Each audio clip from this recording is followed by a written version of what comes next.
Anthony on the There you phone right go. now. Anthony? Hey, can you guys hear me? Hey, buddy. How you doing? You're on UFC Unfiltered with Alex Panovich and Jim and Matt Serra. That's not Anthony, is it? Hey, what's up, fellas? Oh, It is, yeah. Where are you now, Anthony? I'm in Nashville. You are. This is your first fight up at welterweight. How are you feeling? Man, I'm feeling good. The weight cut is not going to be existent for me, man. I fought at 45. I fought at 55. So, this time around, I don't have to worry about weight. Just have a real training camp with, real training. Now, Anthony, you wanted this fight. You called for this fight, and you got this fight. But now, why did you? I love the matchup. It's very intriguing. What made you want this fight with Wonderboy? Yeah, I think people are counting me out. I mean, the Wonderboy's a striker. So at 170, the weight's not going to be that much of an issue. He's not going to try to wrestle me, and if he does, my jiu-jitsu is obviously on a different level than his. So I feel like that leaves us with a striking match. And for me, man, I'll fight like Wonderboy. That's some legacy stuff right here. This is like 155, try to build back up. I want the fights that get me excited, and a fight with Wonderboy makes me excited. Your last fight against Ferguson, I mean, obviously, there was not a fight that you wanted to stop, but it had to be stopped. At what point did you broke? Which hand did you break? Right. And at what point did that happen? Man, so the kick punch I hit him with, I dropped him, and then we got in that weird exchange, and I threw an overhand right, and I just hit the, but I always keep breaking. So he did a front row, and then we ended up on top. I ended up on top of him, and that's when I knew my hand was broke. Anthony, your phone cut out just for a second there. Was that first or second round that happened?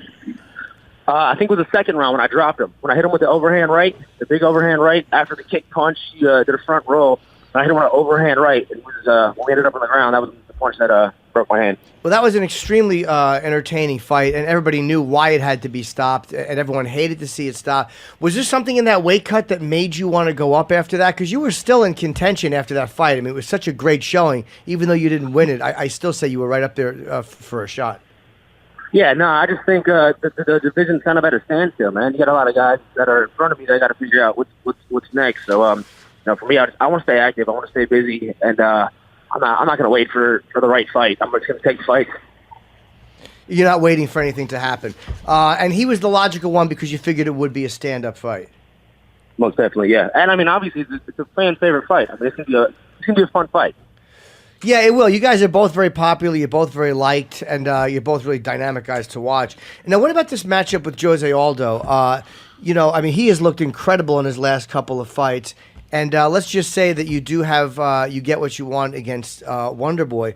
What would your thoughts be on fighting Aldo at 155? Well, I mean, obviously, I'm focused on Wonderboy. Sure, I mean, of course. it's a huge task in front of me. But a fight like Aldo, again, another legacy fight. For sure, I'd say yes to that. Now, what do you walk around with normally? Because 170's got to be just a dream for you to make. Oh, easy, yeah. I'm like 188 right now. So, I mean, no weight cut. That's wild, man. I mean, well, how bad is your weight cut to 155? And the fact that you made 145 is pretty impressive. Yeah, 155 is, I mean, it's not a hard cut, but it's a weight cut, man. Like, no weight cut's easy. But 155, it's easier than, obviously, a 45 weight cut. And I've spent most of my career at 155 pounds, but, yeah, I walk 85. Now, I'm sorry, Jimmy. Okay. Your fight with Michael Chiesa was beyond impressive because you did to him what he does to everybody. I mean, you ended up strangling him. That's not right. That's how it ended. Yeah, I mean that was triangle. Yes, you made him. Triangle. Wait, it was a triangle. It was a triangle. But there was some great exchanges with that. You're known, even though you arm locked the great Gilbert Melendez. You're known for your stand up, obviously. But how often are you working with your jiu-jitsu or on your jiu-jitsu? Man, my jiu-jitsu. I mean, I'm a black belt now. I think it was overdue for a long time, but I've been working jiu-jitsu a lot, and I love jiu-jitsu. That's one of my favorite martial arts. So, I think my ground games, I still haven't been able to show how good my ground game is. You mess around with the gi at all anymore, or is it strictly no gi because you're fighting? I do both. Yeah, I do gi as well. It's you know what I like. Your coach is doing that. I seen Duke before with the gi on. Yeah, he competed as well. Yeah, Duke's a martial artist at heart. I love that, man, because Duke Rufus is a bad mofo standing up. Hey, this is Alex, man. I'm a huge fan. I'm actually, my hometown is Winnipeg, and I know you guys go see The Godfather over there, and you guys do some training with Duke. He's the man. Yeah, man, it's pretty great. And so, yeah, I'm a huge fan. I know you guys are talking jits, and I come from a stand-up background, and your stand-up is just phenomenal, man. I love how you flow with that. And obviously, Duke, you and Duke have some great relationships when you're doing stand-up, and I just got to say I'm a fan, and this Wonder Boy fight is something that I'm really looking forward to. Appreciate it, bro. Thank you. And, you've been around for so long. You're a legend in the sport. I mean, you really are. And you're only 32. I mean, sometimes if you hear the name Pettis, we'd assume you're 38 or 39 just by the amount of years people have been aware of you and have been watching you. He was on a Wheaties box. Oh, yeah, that's right. Yes, he was. Yeah. You and Bruce Jenner was as well, so we'll see how things work out. So I don't even comment on that one. That's smart. So you now you're going to fight at 170. You're going to see how you feel. But how has it changed your approach to the very end now, as you're going to lead up to it? How has it changed the way you're going through this camp? Is it just a weight off your mind, or will you not notice it? Do you think until you begin the cut? You know what? I don't think I'm obviously it's still gonna be a little bit of a cut. I want to be big in there, strong in there. So I'm implementing a lot of weightlifting, a lot of conditioning. So I'm doing a lot more conditioning in this camp. A lot more lifting. At 155, I had to stop lifting 8 weeks out to make weight. So this camp, I get to lift all the way through. So I'm excited to see how I feel. Is a weight cut like that where it could be a tough one? Does it start fucking with you a little bit, like 3 weeks out or a month out, or is it just part of it, or do you start to go like, oh Christ, I don't want to deal with this? Nah, man, I've been doing it so long that it's like I already know like where I should be at 1 week, and if I'm not there, it fucks with you, man. It makes your head, it makes you think about that more than the fight. Right, when you look at guys like whether it's Whitaker or Gastelum, or you look at how amazing. I mean, DC had fought at heavyweight before, but now he's gone back up. How great he looked. Anthony Smith. Anthony Smith, right? A guy that went up to light heavyweight. It's got to make you feel like this is the right move to make, and you won't know until you're actually in there. But it has to make you feel like all these other guys are succeeding with it. Yeah, and I'm not doing it because I'm like trying to figure out my home. And I know my home's at 155 pounds. I'm doing it because I want to stay active. You know, if I go to 170 and I feel good and I have success, now I have two weight classes to fight in, and now I'm more active. Well, yeah, I mean, it does kind of keep you, if you can win a couple of fights at welterweight, it does keep you in contention with the belt because, like you said, so many of these divisions are jammed up because there's so many possible fights. You don't want to be in a line of 6 people. You know, you'd rather be able to switch divisions and maybe only have 2 guys ahead of you. Exactly, and I got Ben Askren coming over to the UFC. Tyron Woodley's the champ. You know, that's them both my teammates. So obviously, that's something I take into consideration as well too. Now, with Wonderboy, it really is. I'm still interested in you picking him, like wanting this fight, because is it because of your background with all the tournament taekwondo and that you've done that you see like something in Wonderboy that you could take advantage of? Because this is a guy that really a lot of people don't want to fight. They don't want to fight Wonderboy. He's a hard puzzle to figure out in there, and because he's given a lot of guys trouble.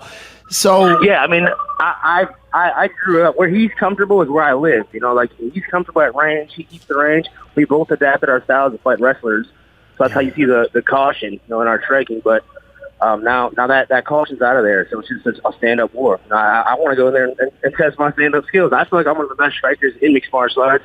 So does he, and we're going to find out. And what do you think of Woodley-Usman? That is such an interesting matchup in the welterweight division for the belt. What do you think of that? How do you see that going? Man, obviously Woodley's my teammate, so I got Woodley's back all day. I think it's definitely a tough fight. I mean, after that fight with RDA, I know how good RDA is too. So everybody at the top's very competitive. It should be a good fight. And do you think Woodley? Do you think Woodley? People gave him a lot of shit, whether it was for the lack of strikes in the Damian Maia fight, but I thought he did a brilliant job of stuffing. I guess it was 26 takedowns. I think people kind of give him a hard time when they really shouldn't. Yeah, I mean, well, you're fighting the best in the world. I mean, look, you have to fight. You have to take the smart approach to all these fights.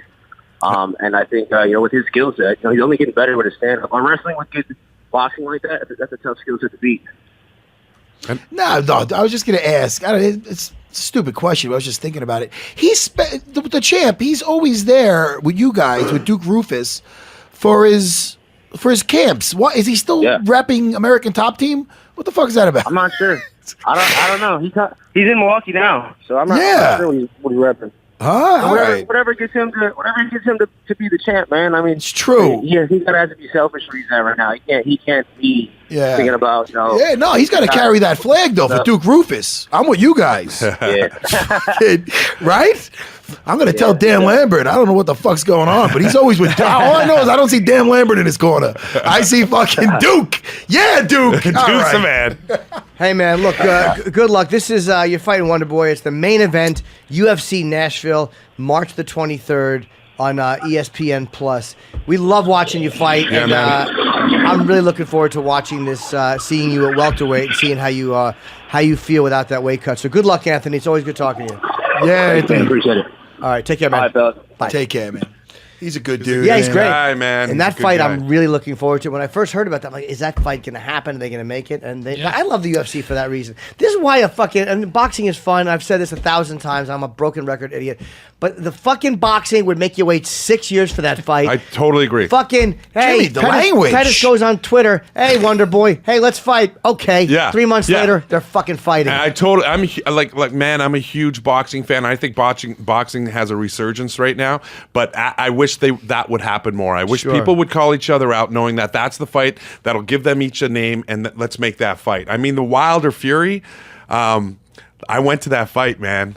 It was fun. Oh my god, it was so much fun. But he's an interesting character. That Fury. Fury is very. I think he's a very interesting guy, and I think that has a lot to do with it. That fight with Anthony Pettis, where is that going to be again? In That's in Nashville. Nashville.